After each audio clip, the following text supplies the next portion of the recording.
On May 30th, 2005, an 18-year-old high school graduate named Natalee Holloway vanished without a trace during a senior trip to the island paradise of Aruba.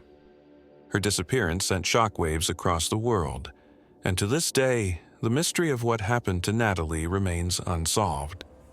What should have been a celebratory end to high school turned into a nightmare, a haunting tale of unanswered questions, shattered dreams, and a family desperate for closure.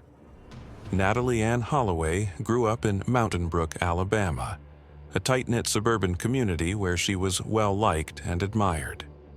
Her family described her as bright, driven, and compassionate. Natalee had big plans for her future. She had been awarded a full scholarship to the University of Alabama and was eager to begin her pre-med studies. Before embarking on the next chapter of her life, however, she joined 124 of her classmates on a graduation trip to Aruba, a tropical island known for its white sandy beaches, vibrant nightlife, and sense of adventure. The group stayed at the Holiday Inn Resort, where their days were filled with excursions and beach activities, and their nights were spent enjoying the island's lively party scene. On May 29th, the trip's final night, the group headed to a popular nightclub called Carlos and Charlie's. Natalee was last seen leaving the club around 1:30 a.m. with 3 young men: Joran van der Sloot, a 17-year-old Dutch student, and his 2 friends, Deepak and Satish Kalpoe.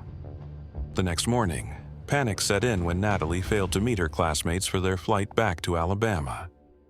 She hadn't returned to the hotel, and her belongings were untouched. Fearing the worst, her classmates alerted the adult chaperones, who quickly contacted Natalee's parents. Within hours, Natalee's mother, Beth Holloway, and her stepfather, George Jug Twitty, arrived in Aruba, determined to find her. The investigation began with interviews and searches. Joran van der Sloot and the Kalpoe brothers were brought in for questioning, as they were the last people seen with Natalee. Joran claimed that they had taken Natalee to the beach that night, and that he had left her there because she wanted to stay alone. The Kalpoe brothers corroborated his story, but their accounts were inconsistent, and their demeanor raised red flags. Aruban authorities conducted an extensive search of the island, utilizing volunteers, dogs, divers, and even F-16 fighter jets provided by the Dutch military. Despite these efforts, no trace of Natalee was found. Not a piece of clothing, a shoe, or even DNA. The case was at a standstill, but the media had just begun its frenzy. Natalee's disappearance quickly captured the attention of news outlets worldwide, turning Aruba into the epicenter of a media storm. Programs like Nancy Grace and Dateline NBC devoted hours to the case, dissecting every detail and fueling speculation. The Holloway family remained at the center, pleading for answers and holding out hope that Natalee would be found alive. The media spotlight also placed immense pressure on the investigation.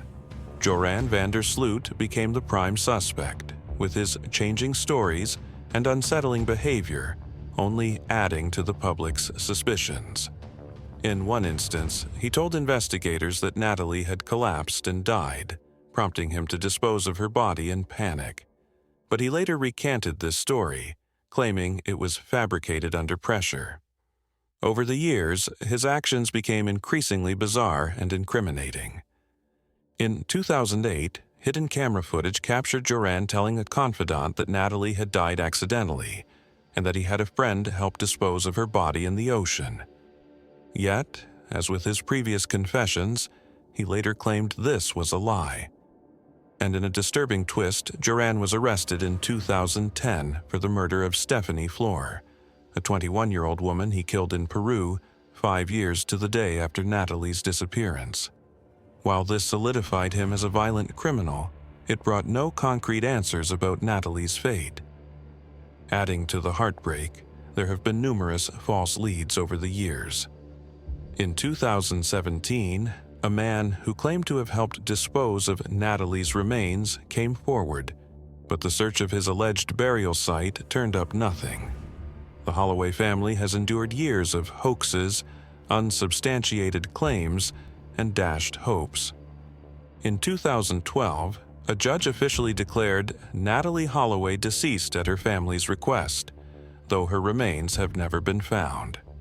For many, this case is a tragic reminder of how quickly life can take a dark turn. For others, it's a chilling testament to the challenges of achieving justice in an imperfect system. What really happened to Natalee Holloway that fateful night? Was it an accident, a deliberate crime, or something even more sinister? The answers remain elusive, but the impact of her story endures. For her family, friends, and the countless people captivated by her story, the hope for closure remains alive. What do you think happened to Natalee? Share your theories in the comments below.